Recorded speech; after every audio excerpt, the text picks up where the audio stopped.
Guys, this is Shubhanjali Shukla and welcome to our channel tech studies. तो आज का हमारा टॉपिक है मल्टीप्लेक्सर एंड डीमल्टीप्लेक्सर। तो पहले जानते हैं कि मल्टीप्लेक्सर क्या होता है। तो मल्टीप्लेक्सर हमारा जो एक ऐसी सर्किट होती है जिसमें हम बहुत सारे जो है इनपुट्स को देते हैं और हमें सिर्फ एक आउटपुट मिलता है, और हमारे इसमें जो है बहुत सारे कंट्रोल सिग्नल्स का यूज होता है। इट मीन्स इसका अगर हम जो है नॉर्मली ब्लॉक डायग्राम देखते हैं तो ये होता है,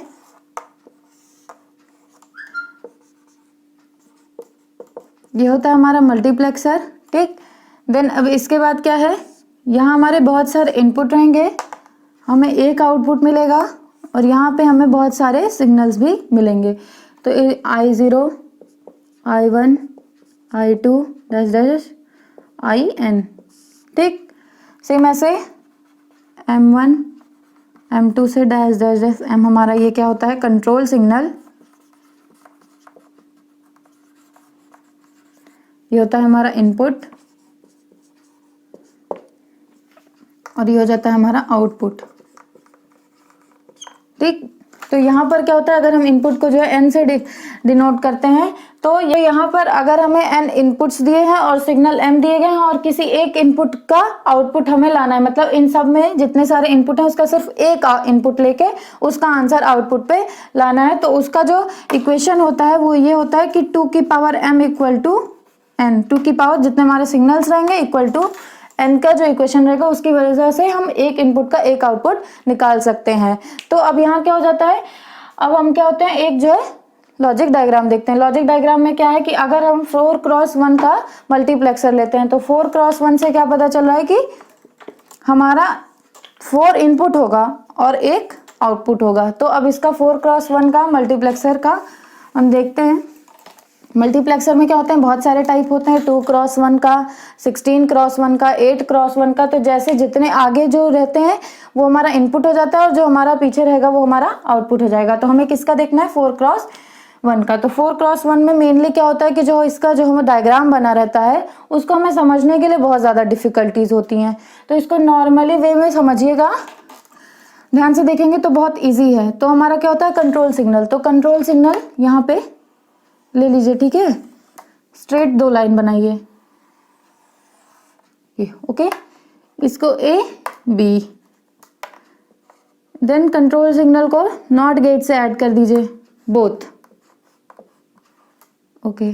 यहाँ से एक स्ट्रेट लाइन ये आप स्केल्स के साथ ड्रॉ करिएगा तो लाइन सीधी बनेगी। देन इसके बाद हमारा क्या है, 4 इनपुट्स गए हैं ये, ओके। इसको हम मान लेते हैं 0 0 0 1 0 2 0 3, या फिर हम मान लेते हैं D0 D1 D2 and D3। ठीक, तो अब इसका क्या होता है, हमारा यहाँ क्या होता है, जितने नंबर ऑफ इनपुट रहेंगे उतने नंबर ऑफ हमारा जो इसमें एंड गेट ज्वाइंट होगा। तो एंड गेट में क्या होता है, हमारा यहाँ से एक जाएगा और यहाँ से एक जाएगा। ठीक, मतलब पहला जो बनेगा वो हमारा क्या होता है, एक नॉट गेट से B का और एक अभी नॉट गेट से कनेक्ट होगा। ठीक, और यहाँ क्या हो जाएगा, हमारा एंड गेट ज्वाइंट हो जाएगा। ठीक, अब यहाँ पे क्या है, हमने दोनों ले लिया है। ठीक, तो यहाँ पे हम A में से लेंगे कॉम्प्लीमेंट्री वाला नॉट गेट से, और जो B में क्या लेंगे हम, विदाउट कॉम्प्लीमेंट्री। ठीक, क्योंकि हमारे जो पॉसिबिलिटीज क्या बनेंगी, 4 में 0 0 0 1 1 0 एंड 1 1, तो ये हो गया। देन अब इसके बाद क्या हो गया, अब हमने क्या लिया, A का कॉम्प्लीमेंट्री लिया है, तो इसमें क्या लेंगे, A का विदाउट कॉम्प्लीमेंट्री, तो इस वाली लाइन से जाएंगे। ठीक, और अब इसमें क्या लेंगे, कॉम्प्लीमेंट्री, तो अब इस वाली लाइन से नहीं, इस वाली लाइन से जाएंगे, इस वाली लाइन से जाके हम इसको एंड गेट से कनेक्ट कर देंगे। ठीक, अब हमारा क्या बचता है, दोनों हमारा कॉम्प्लीमेंट्री से ना जाए, तो A का कॉम्प्लीमेंट्री से ना जाए और B का ना जाए। ठीक, तो ये हो जाएगा। अब यहाँ हम एंड गेट से ऐड कर देते हैं। देन अब इसके बाद ये हो जाएगा। ठीक, तो इसको हम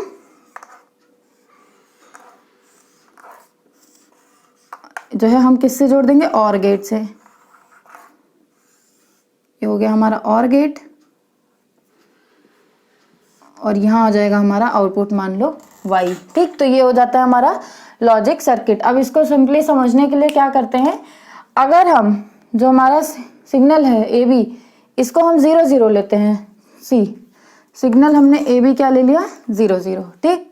तो यहाँ पर क्या है हमारा ए 0 गया, यहाँ जाएगा तो क्या हो जाएगा, यहाँ पे 1 हो जाएगा। यहाँ तो 0 गया लेकिन कॉम्प्लीमेंट्री यूज होके 1, सेम ऐसे यहाँ 1 हो जाएगा, ठीक। देन यहाँ क्या है 1 है, तो 1 1 1 हमारा क्या हो जाएगा। एंड गेट में क्या होता है, जब सारे सिग्नल्स हाई होते हैं तभी हमारा आउटपुट हाई आता है, तो यहाँ हमारा हो जाएगा 1, ठीक। सेम ऐसे इन सब में क्या हो जाएगा 0 हो जाएगा, क्यों, क्योंकि यहाँ तो 1 1 रहे, यहाँ तो हमारा क्या रहेगा 1 1 1 रहेगा, ठीक।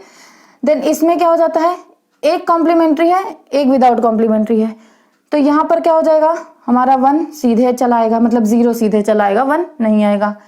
अरे यहीं पर तो हमने 1 और 1 लिया है, तो जब यहाँ पे 1 और 1 ले लिया है, तो जब कॉम्प्लीमेंट्री है, सॉरी 0 एंड 0 लिया है, तो जब हम कॉम्प्लीमेंट्री वाले से आएंगे तो वो 1 में चेंज हो जाएगा, और जब विदाउट कॉम्प्लीमेंट्री आएंगे तो वो 0 रह जाएगा। तो यहाँ पर विदाउट है तो यहाँ 0 हो जाएगा, तो एंड गेट में जो है 0 हो जाएगा तो उसकी वैल्यू 0, तो बाकी सारी जो है तीनों 0 हो जाएंगी और डी 0 की वैल्यू हमारी 1 आ जाएगी। तो इसका आंसर क्या आ जाएगा हमारा डी 0। सेम ऐसे अगर हम यहाँ पे 1 1 लेते हैं, ठीक, 1 और 1 लेते हैं, तो हमारा जो कॉम्प्लीमेंट्री हो जाएगा क्या हो जाएगा, वो हो जाएगा 0 0। तो अब क्या हो जाता है, यहाँ तो 0 0 1 हो जाएगा, 0 हो जाएगा। यहाँ पे क्या हो जाएगा, सब में यही रहेगा हमारा, जो ये आ जाएगा। इसमें क्या होता है, क्योंकि इसमें हमने जो एक भी कॉम्प्लीमेंट्री ऐड नहीं किया है, जो हमारा लास्ट D3 है उसमें हमने एक भी कॉम्प्लीमेंट्री नहीं यूज किया है, तो सीधे 1 1 एंड 1 1 1 आएगा, तो यहाँ क्या हो जाएगा 1 हो जाएगा। तो यहाँ पर हमारा इन केस जब हम A एंड B की सिग्नल 1 1 लेंगे तो हमारा D3 जो है Y का आंसर आएगा, Y इक्वल टू D3 लिख देंगे। तो ये होता है हमारा मल्टीप्लेक्सर का लॉजिक डायग्राम। अब जानते हैं कि डी मल्टीप्लेक्सर क्या होता है। तो जो हमारा डी मल्टीप्लेक्सर होता है वो जस्ट अपोजिट ऑफ मल्टीप्लेक्सर होता है। तो जैसे कि हमारा मल्टीप्लेक्सर में क्या होता है कि हमारे पास कई टाइप ऑफ इनपुट्स होते हैं और एक आउटपुट होता है, तो जस्ट अपोजिट डी मल्टीप्लेक्सर में क्या हो जाएगा, हमारे पास एक इनपुट रहेगा और कई सारे आउटपुट रहेंगे, जबकि हमारे सिग्नल जो है वो एम ही रहेंगे। तो अब उसका जो है हम अगर ब्लॉक डायग्राम देख लेते हैं,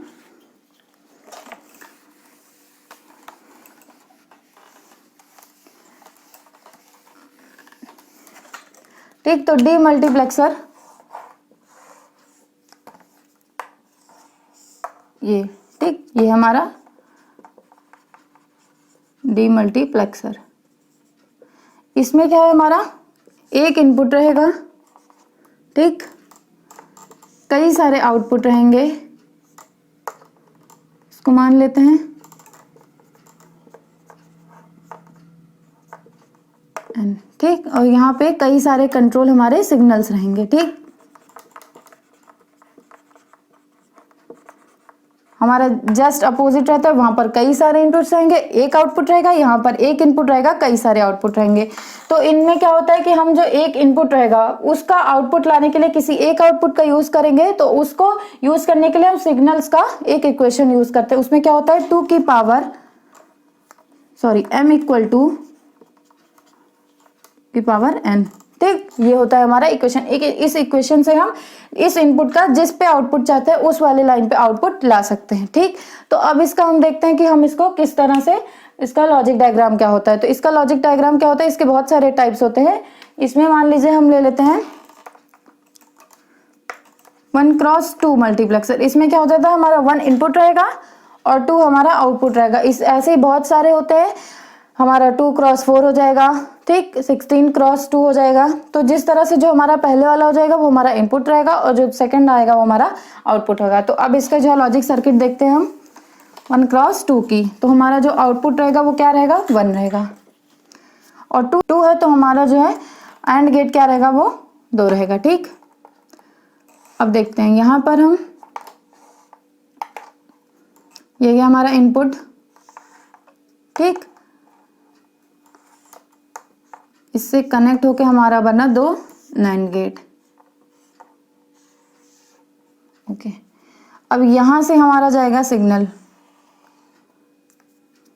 तो सिग्नल में क्या होता है, सॉरी ये लाइन हम यहां से करते हैं तो ज्यादा सही है, ठीक। सिग्नल गया तो सिग्नल यहां से गया ये, ओके,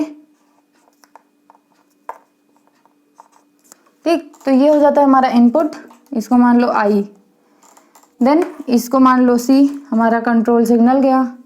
देन इसके बाद क्या होता है, यहाँ से इसको हम y1 और y2, ये हमारा 2 आउटपुट मिलेगा। ठीक, ये हो जाता है हमारा लॉजिक। इसको नॉर्मली हम इस तरह से रिप्रेजेंट कर सकते हैं। ठीक, तो ये 1x2 का डी मल्टीप्लेक्सर है। इसमें क्या होगा कि अगर हमने ये i रखा है और c ये रखा है, तो c में क्या होता है, अगर हम c की वैल्यू c इक्वल टू 0 रखें, ठीक, तो c इक्वल टू जब 0 रखेंगे तो हमारी यहाँ जाएगी, यहाँ पे ये कॉम्प्लीमेंट्री है तो क्या हो जाएगा 1। देन यहाँ पे हमारा इनपुट है हमारा 1, तो 1 1 क्या हो जाएगा 1। तो हमारा जो c इक्वल टू 0 पर हमारा डी मल्टीप्लेक्सर यानी जो इनपुट रहेगा n इक्वल टू क्या हो जाएगा y1, हमारा n इनपुट पे आउटपुट y1 आएगा। ठीक, सेम अगर हम c इक्वल टू 0 ना रख के 1 रखेंगे, क्योंकि 2 ही तो कॉम्प्लीमेंट्री नॉट गेट पे 2 ही कंडीशन होती है 0 एंड 1 की, तो 1 रखते हैं।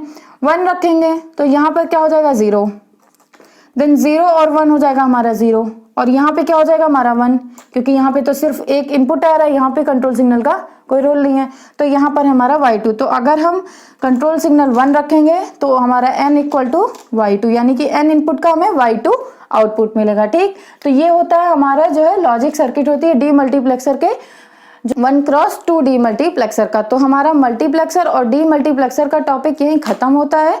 तो अगर आपके लिए यह वीडियो हेल्पफुल हो तो वीडियो को लाइक करें, शेयर करें और सब्सक्राइब करें। Thank you.